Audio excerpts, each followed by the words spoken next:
ശാസ്ത്രീയമായ പരിശോധനയായിരുന്നു ഈ വിഷയത്തിൽ ഏറ്റവും അനിവാര്യവും നിർണായകവുമായ ഘടകം. ഇപ്പോൾ VSSC നടത്തിയ പരിശോധനയിൽ ആശങ്കകൾക്ക് അടിസ്ഥാനമുണ്ട് എന്ന രീതിയിലുള്ള റിപ്പോർട്ടുകളാണ് വരുന്നത്. അതായത് 1998 സ്വർണ്ണപ്പാളികളും 2019 പ്ലേറ്റിംഗ് നടത്തിയ പാളികളും തമ്മിൽ പ്രകടമായ വ്യത്യാസമുണ്ട് എന്ന് VSSCയുടെ റിപ്പോർട്ടിൽ പറയുമ്പോൾ അത് എത്രത്തോളം ഗുരുതര സ്വഭാവമുള്ളതാണ്? തീർച്ചയായും രോഹിണി, അതീവ ഗുരുതരമായ ഒരു റിപ്പോർട്ടാണ്, അല്ലെങ്കിൽ റിപ്പോർട്ടിലെ കണ്ടന്റാണ് ഇപ്പോൾ പുറത്തു വന്നിരിക്കുന്നത്. നേരത്തെ നമ്മൾ സൂചിപ്പിച്ചതുപോലെ ആ റിപ്പോർട്ടിനുള്ളിൽ പരാമർശിച്ചിരിക്കുന്ന വിഷയം 98ലെയും ഈ 2019ലെയും സ്വർണ്ണപ്പാളികൾ തമ്മിലുള്ള ഘടനാപരമായ വ്യത്യാസമാണ് നിരീക്ഷിക്കപ്പെട്ടത്. നമുക്കറിയാവുന്നതാണ്, VSSCയിൽ പ്രവർത്തിക്കുന്ന VSSCയിലെ എക്സ്റേ ഡിഫ്രാക്ഷൻ ടെസ്റ്റ് നടത്തുന്ന സംവിധാനങ്ങൾ, എക്സ്റേ ഡിഫ്രാക്ഷൻ എന്ന് പറയുന്ന എക്സ്റേ ഉപയോഗിച്ച് ഈ മെറ്റീരിയലിനകത്തുള്ള ഘടക ഭാഗങ്ങളെ കൃത്യമായി നിരീക്ഷിക്കുന്ന ഒരു സംവിധാനമാണ്. അത്തരത്തിൽ നിരീക്ഷിക്കുമ്പോൾ നമുക്കറിയാവുന്നതാണ്, അന്ന് 98ൽ നടത്തിയ ഗോൾഡ് സ്വർണം പ്ലേറ്റിംഗ് അല്ല, പൊതിയലായിരുന്നു. സ്വർണം അമാൽഗമേഷൻ എന്ന് പറയുന്ന സാങ്കേതിക വിദ്യ ഉപയോഗിച്ചുള്ള ഒരു സംവിധാനമായിരുന്നു. പക്ഷേ ഇപ്പോൾ അത് ലഭിച്ചിരിക്കുന്നത് പ്ലേറ്റിംഗ് ആണ് എന്നാണ് ഇപ്പോൾ അതിൽ റിപ്പോർട്ടിൽ നിന്നും പുറത്തു വരുന്ന സൂചനകൾ അനുസരിച്ച് മനസ്സിലാക്കാൻ സാധിക്കുന്നത്. രണ്ടും തമ്മിൽ വലിയ വ്യത്യാസങ്ങളുണ്ട്. അതായത് ആ സ്വർണ്ണപ്പാളി, ചെമ്പ് പാളിക്ക് മുകളിൽ സ്വർണം പതിക്കുന്നത് കൃത്യമായും വലിയ അളവിൽ വ്യത്യാസമുണ്ടായിരിക്കും. അതായത് വെറും 30 മൈക്രോൺ മാത്രം, അതായത് ഒരു സെൻറ്റിമീറ്ററിൻ്റെ 1000-ൽ ഒരു അംശമാണ് ഒരു മൈക്രോൺ. അതിൽ 30 മൈക്രോൺ എന്ന് പറയുമ്പോൾ വളരെ നേരിയൊരു പാളി മാത്രമാണ്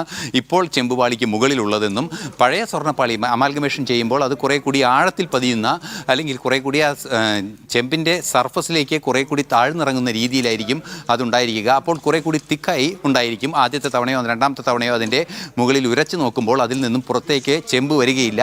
എന്നാൽ മറ്റേ പ്ലേറ്റിംഗ് ആണെങ്കിൽ ഒറ്റ തവണ വരയ്ക്കുമ്പോൾ അതിൻ്റെ ചെമ്പ് പുറത്ത് വരികയും ചെയ്യും. ഇത്രയും പ്രകടമായ വ്യത്യാസമുള്ള ഒരു സാഹചര്യത്തിലാണ് എക്സ്റേ ഡിഫ്രാക്ഷൻ ടെസ്റ്റിന് പരിശോധനയ്ക്ക് നടത്തിയതും.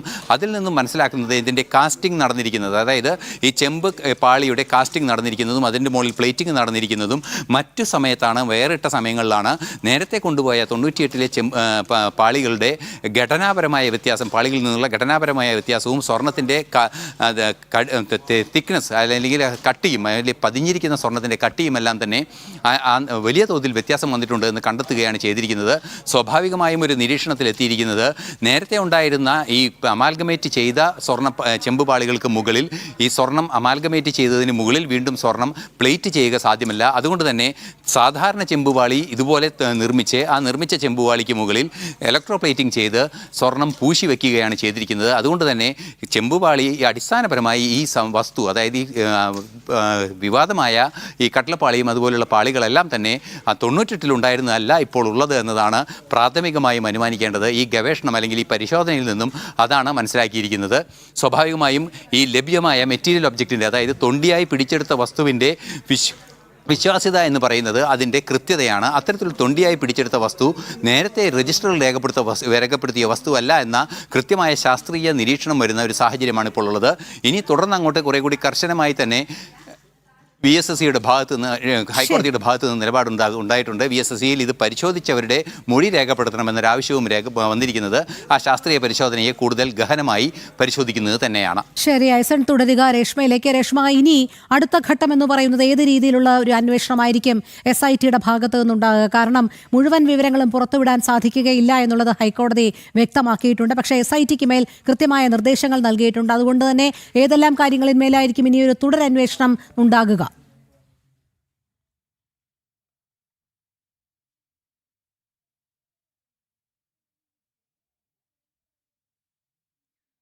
രേഷ്മയുമായുള്ള ടെലിഫോൺ ബന്ധം ചില സാങ്കേതിക തകരാറ് മൂലം തടസ്സപ്പെട്ടിരിക്കുകയാണ്. നമുക്ക് രേഷ്മയിലേക്ക് എത്താം. ഐസണിലേക്ക് വീണ്ടും.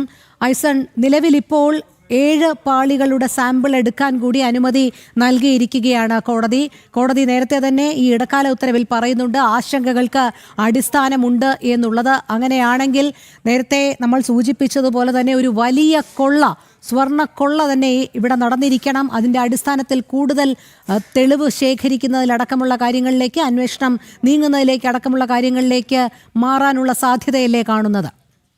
തീർച്ചയായും രോഹിണി, അത് തന്നെയാണ് നാളെ അടിയന്തരമായി ശബരിമലയിൽ സന്ദർശനം നടത്താനുള്ള ഒരു നീക്കം SIT ചെയ്തിരിക്കുന്നത്. ഇത്തരത്തിൽ തെളിവുകളെല്ലാം തന്നെ പരിശോധിക്കുന്നതിനും ഈ കട്ടളപ്പാളികളും അതുപോലെ തന്നെ അനുബന്ധമായ ഘടകഭാഗങ്ങളുമെല്ലാം തന്നെ ഈ വസ്തുവായി, അതായത് സ്വർണം നഷ്ടപ്പെട്ട വസ്തുവായി കണക്കാക്കിയിരിക്കുന്ന ആ വസ്തുക്കളിലെല്ലാം തന്നെ പരിശോധന നടത്തുക എന്നതാണ് നാളത്തെ ഒരു കൃത്യമായ നീക്കമായി കാണുന്നത്. മാത്രമല്ല 98 മുതൽ എന്ന് പറയുമ്പോൾ ഈ കൊടിമരം മാറ്റിയത് സംബന്ധിച്ചെല്ലാം തന്നെ അത് കൃത്യമായ അന്വേഷണത്തിലേക്ക് പോകുന്നൊരു സാഹചര്യം ഉണ്ടാവും.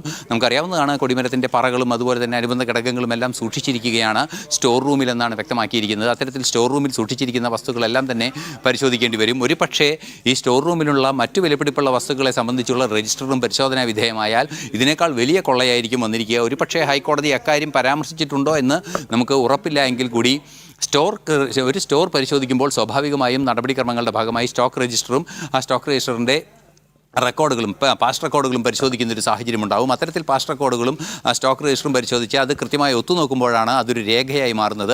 ആ ഒരു സാഹചര്യം ഉണ്ടായാൽ ഒരു പക്ഷേ ഇത്രയും കാലത്തിനിടയ്ക്ക് ഏതൊക്കെ തരത്തിലുള്ള കൊള്ള നടന്നു എന്നുള്ള വസ്തുതകൾ കൂടി പുറത്തു വരാനുള്ളൊരു സാഹചര്യമുണ്ട്. അതുകൊണ്ട് തന്നെയാണ് ഹൈക്കോടതി ഇപ്പോൾ ഇതിൻ്റെ വ്യാപ്തി വലുതാണ്, അല്ലെങ്കിൽ വിശാലമായ രീതിയിലാണ് ഈ കൊള്ള നടത്തിയിട്ടുള്ളത് എന്ന നിരീക്ഷണത്തിലേക്ക് ഹൈക്കോടതി എത്തിയിരിക്കുന്നത്. സ്വാഭാവികമായും അതിൽ വിശദമായ കുറേ വിവരങ്ങൾ പുറത്തു വരാനുള്ള സാധ്യത ഒട്ടും തന്നെ തള്ളിക്കളയാനാവില്ല.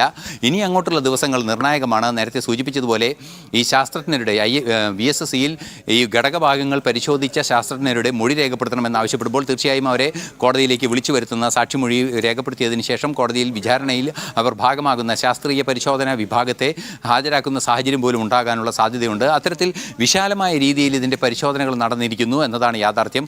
തീർച്ചയായും നമ്മളിപ്പോൾ കേട്ടതിനേക്കാൾ കൂടുതലായ കൃത്യമായ ചില ബോധ്യങ്ങളിലേക്ക് ഹൈക്കോടതി എത്തിയിട്ടുണ്ട്. ആ ബോധ്യത്തിൻ്റെ അടിസ്ഥാനത്തിലാണ് SIT ഇപ്പോൾ കൂടുതൽ പരിശോധന നടത്തണമെന്ന ഒരു ആവശ്യം മുന്നോട്ട് വെച്ചിരിക്കുന്നത്. ഒരു പക്ഷേ കൂടുതൽ വിദഗ്ധമായ പരിശോധനകൾ നടത്തേണ്ട ഏജൻസികളെ കൂടി ഉൾപ്പെടുത്താനുള്ള സാധ്യതയും തള്ളിക്കളയാനാവില്ല എന്നാണ് പ്രാഥമികമായി വിധി വായിക്കുമ്പോൾ നമുക്ക് മനസ്സിലാക്കാൻ സാധിക്കുന്നത്.